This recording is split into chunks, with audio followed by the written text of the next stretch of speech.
Welcome to the 12th episode of Between the Lines. We first began to broadcast this podcast 1 year ago. When we started, we wanted to bring together some truly inspiring stories and ideas for positive change. We didn't just want to review books, but instead we wanted to explore and discuss, giving life to the lines on the pages by speaking with the authors about their wider work and reflections. In this episode, we take a look back at some of the standout moments and have brought together what could be seen as a checklist for change. We start with the simple brilliance of Robert Chambers, who discussed his book, Can We Know Better? Reflections for Development, and talked about the need for good development and reflexivity. My definition of development is a bit of an escape. It's, quote, good change, unquote. So the question is then, what's good, which throws one back on values and whose values, and what change is significant. But the reason for having that definition is to throw people back and say, effectively, define it for yourself. And how does that work, given predisposition to bias and error? And I mean, it's a bit of a recursive. Yes. Well, if you, in the last chapter, and one or two other points, particularly in the chapter 4, which is about rigor for complexity, I talk about, and here's a jargon word, reflexivity. And what I mean by reflexivity is holding a mirror up to yourself and the way in which you learn what you see, what you don't see, how you categorize things, what your values are, and how this affects your whole mindset. So I think reflexivity is very, very important. This idea of reflective practice was subsequently picked up in an interview with Hilary Cottam, who'd been looking at a radical transformation of the UK welfare state. You mentioned a bit about reflective practice, yes, which is a favourite, which is a well-known topic here. And I was just wondering again what people's reactions were to that, your colleagues and other people, that you would go through this process of looking at what you're doing. And again, returning to what Robert Chambers says, his famous phrase, embrace error. Yes. You know, if you think you've done something wrong, admit it. Yes. I mean, was that important in your work? Yes, I mean, I say that all our work is always a prototype, and I kind of use the analogy of Formula One, that even the winning car is still a prototype that you can find error in, you can take apart and you can improve. And I think that mindset of sort of tinker and get going is really, really important to me. But it's so interesting that you say you talk about reflective practice here. You see, nobody I know talks about reflective practice. I need to spend more time here. And one of the things that quite a lot of the book is dedicated to how hard it is to be a professional in current welfare services and why we've got huge vacancies in the NHS and so on. And how can we have well-supported professional careers? And I think reflective practice is part of that. And in everything I started, I put that in, but it's expensive, and that often gets a bit that's cut out later down the line when we're no longer around. So it's good that you're emphasising it here. I think certainly in our research, when we become involved with communities, that is part of it. Well, I think that there's this commitment to kind of really good intellectual thinking and practice here at IDS, and that leads, that's very unusual, and it leads to that kind of iteration and reflection. So how does change actually happen? Well, we spoke with Duncan Green from Oxfam, who wrote a book aptly named How Change Happens. Well, many, many years ago, I studied physics, and I think it must have got under my skin a bit because I sort of went all physicist at some points during the book, because what I realized was that we'd somehow acquired a terribly linear view of change, that if I do this, I will achieve this, and if I get results, I'll be able to attribute it to my action. And the more I thought about that, the more absurd that seemed as a model for most kinds of change. So if you think about your own life, how you grew up, trying to raise your kids, trying to ride a bicycle across London, none of those are linear activities. All of them involve unpredictability, responding to unexpected events, thinking on your feet, being flexible, agile, everything that's not in a classic project plan. So I suppose I started to realize that we had ended up somewhere very artificial and not terribly useful. And so by rethinking and saying, okay, suppose we are in these complex and unpredictable systems, what does that mean for activism? It doesn't mean you give up, but it means you do activism differently. So Duncan added the need to consider complex systems rather than the linear view of change, and being open to unpredictability to our checklist for change. The call to be unconventional was passionately reinforced by author, former diplomat and development professional Kul Chandra Gautam. Be prepared to take risk, be prepared to go to non-conventional partners. So in immunization programs, we did not rely on health officers only. When immunization were done in a big way in Colombia, you mobilize the police force, you mobilize the army, you mobilize the Catholic Church. So be prepared to do non-conventional things. Now reach out to others. And then I would say monitor carefully, because monitor and have a system whereby you check your progress, identify weaknesses, tackle the areas where you are not making progress. So non-conventional partners, tick. Take risks, tick. And check your progress, tick.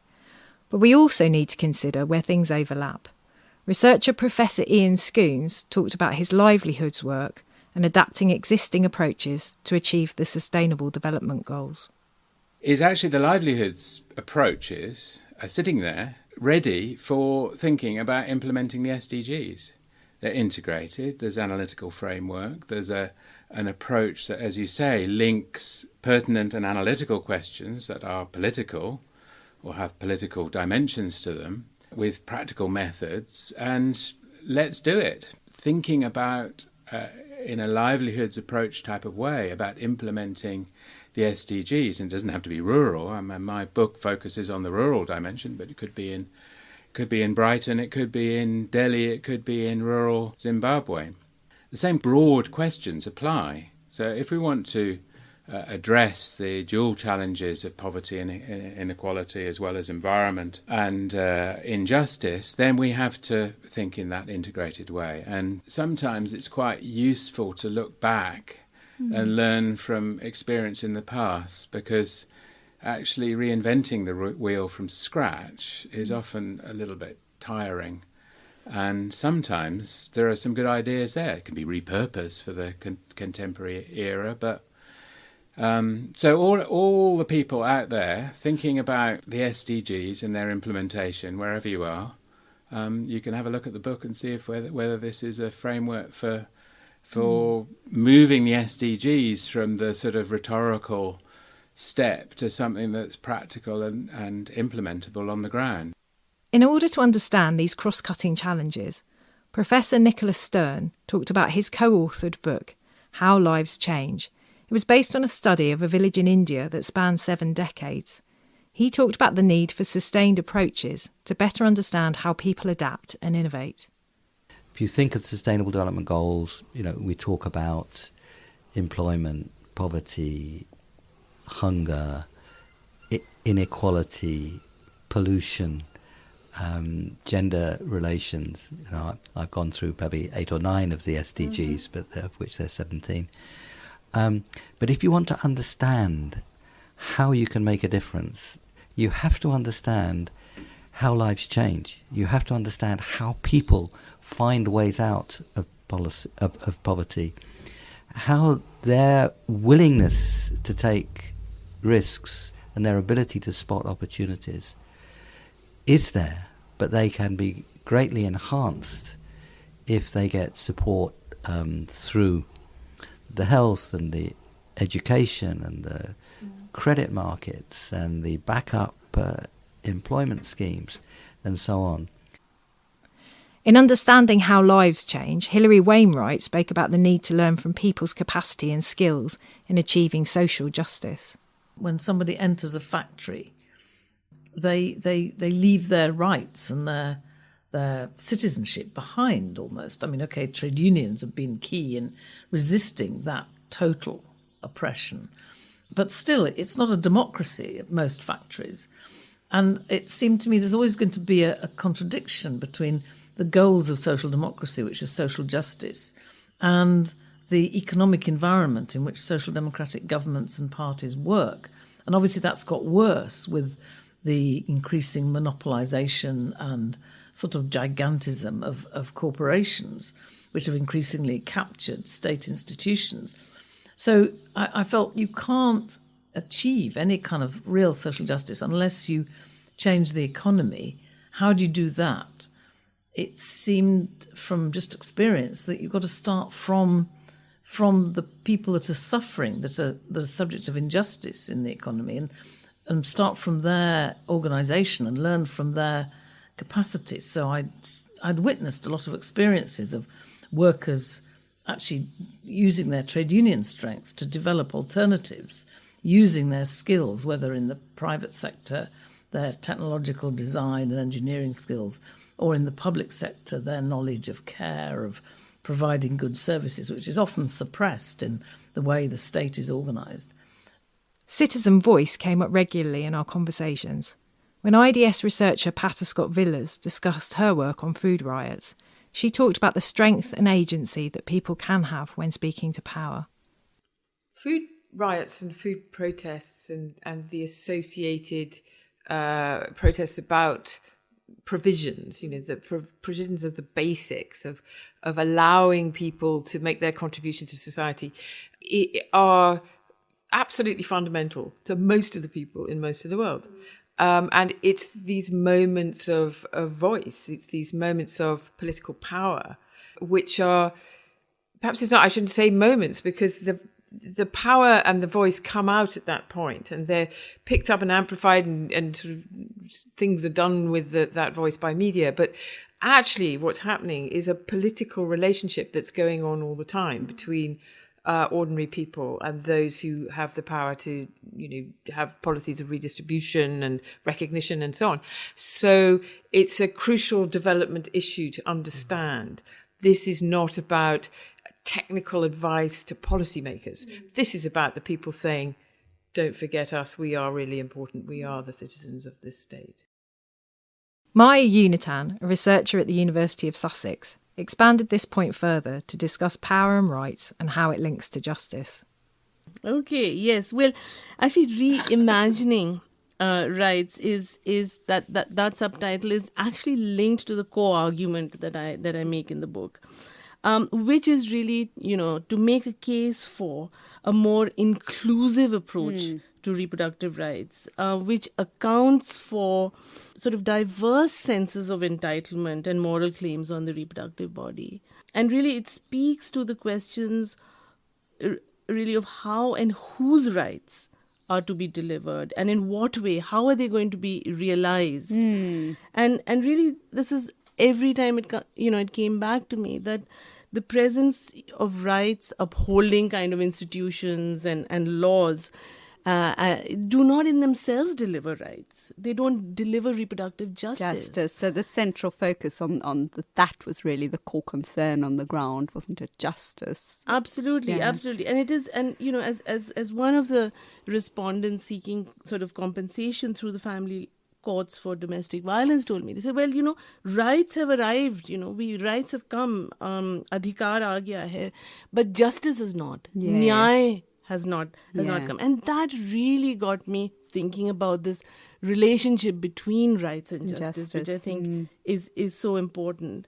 And it's that link between rights and justice that I think has to be the core focus of development policy and planning. And I really think in this sense, this thinking then on rights-based approaches within global health and legal institutions has to be reimagined in that kind of context. Yeah. Our checklist for change wouldn't be complete if we didn't talk about the role that growing social movements have to play. Providing examples from her digital democracy work in Kenya was Nanjala Nyabola. My favourite thing to witness over the last couple of years has been how women especially have been using, radical feminists have been using social media to organise. And I do have an account about how the mainstream women's rights organizations have become captured by the political system and therefore stuck in this discourse. It's a very disempowering discourse about who women are and who women should be. And I give the example in the book about the leader of the Maendeleo ya Wanawake Association, which is the largest women's rights organization in Kenya, who went on television and said, I'm only a feminist until I get to my front door. When I enter my house, I leave the feminism at the door and I become a wife and mother. And it's such a bizarre moment to encounter, because what she's suggesting is that feminism is incompatible with being a wife and being a mother, and that is something that radical feminists in Kenya are rejecting. there's very little space for radical feminism in the public sphere in Kenya. There's very little space for people who challenge traditional family values, and especially lesbians, especially, people who are parts of sexual and gender minorities won't find representation in the public sphere at all prior to the social media era. But what we're seeing right now is movements being built. We Are 52% is one of my favorite examples. It starts off as a hashtag, but actually has a very significant offline component, because there are meetings, there are people who are showing up lobbying state, because the Constitution of Kenya provides that not more than 1/3 of any public body should be made up of more than of either gender. So right now, every single arm of the legislation in Kenya is unconstitutional, as is the judiciary, and is the executive, the senior executive. And so We Are 52% is a point of mobilization by radical feminists, by women, to try and draw attention to this issue and to change the conversation from women being given benevolent favors from the patriarchy, here you can have an extra seat, to saying we actually demand representation because we are 52% of this country's population. Of course, we also have to consider the need for timely interventions and an understanding of where we're at and what's gone before. Ayesha Khan explained this well when she talked about her book, The Women's Movement in Pakistan, Activism, Islam and Democracy. First of all, I felt that the way in which history is written in Pakistan is very controlled by the state, and a lot of the alternative discourses and dissident movements never make it into the history books. So I felt that the younger generation in Pakistan really needed to know what was the struggle that women had been involved with for the past 40 years.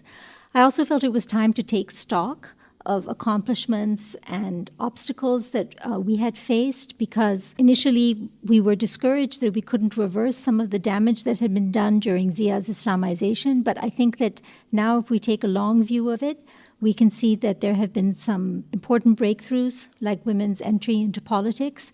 And I wanted to explain the whole trajectory. And is there a particular relevance to this moment in history? Why now? Well, I think the urgency comes from the fact that the human rights discourse and arguing for women's empowerment within a secular framework and a rights-based framework, pushing for civil and political rights, is now somehow seen as a passé way of advocacy. And I think that in Western academia, certainly there's a lot of focus now on pious women and their engagement with their growth as part of a divine order. And I think that the politics of these groups has been lost as the interest in Islamist women has somehow gained after 9/11. So I felt that it was really important to show that, for our women's movement in Pakistan, human rights is a very central and bedrock of how we approach our politics, and that actually even pious women's groups have very serious politics that need to be addressed. So we have a checklist emerging. All good, right? Well, maybe life isn't always that simple, as Duncan Green reminded us. And I said, but I don't want to do another toolkit. The whole book is saying that you can't have these blueprint, cookie-cutter, toolkitty approaches to change. So the compromise was to talk about an approach, which is the way of being, the kind of nature that you need to try and develop to be an effective activist, and the kind of questions you need to ask. And that's as far, and I certainly am not going to suggest what the answers should be. And the kind of ways of being are things like being curious, actually being really interested in what's changing in the world around you. Many activists are just too tired to be curious. They do ridiculous hours and they've stopped being curious. And I think that is a real problem. Humility, with that ability to actually see the limitations on your own knowledge and still function. And then the readiness to work with people you disagree with. NGOs and civil society organisations, sometimes it looks like they're creating a monoculture of people who think just like them, have the same views, the same politics, and that's very bad news if you're working in these complex systems, because diversity produces strength and resilience. So Duncan reminds us that people are messy and change is not neat and linear. We should take pinches of good practice from all of our speakers and learn from each other. And so we go full circle, and we end Series 1 with heartfelt reflections from Robert Chambers. Martin Luther King is very good on this. So let me read you something that he said. And this is about power and love. He said, "Power without love is reckless and abusive, and love without power is sentimental and anemic. Power at its best is love implementing the demands of justice, and justice at its best is power correcting everything that stands against love." It's a very moving and I think insightful and important statement from Martin Luther King. And so, yes, I end with the theme of love, because I think this is the way forward. It's to do with how we behave, how we relate to one another, and about process. So much that's in this book is about process and about open-endedness and empathy and understanding other people, reflexivity, all of these characteristics, they hang together and they point the finger much more than we've had it pointed in the past towards the personal dimension in development. And I'm using development to cover all countries now. The personal dimension has been neglected compared with learning, with academic qualifications. We need universities, we need institutions, training institutions, research institutions, which pay much more attention to the personal, to personal reflexivity, to personal actions and behaviour, and to love. It's been a great year, and we've really enjoyed all of these conversations and hope you have too. If you've just joined us, do go back and have a listen to the previous episodes. We'd really love to hear from you with your feedback, and if you have any ideas for episodes, you can email betweenthelines@ids.ac.uk. Also, a cheeky plug, it really helps to boost the podcast if you can rate and review it in your podcast app. And as ever, if you like an episode, share it on Twitter with the hashtag #IDSBetweenTheLines. Join us next month when we kick off Series 2. There are so many more people to speak to and ideas to explore. Who knows where it will take us?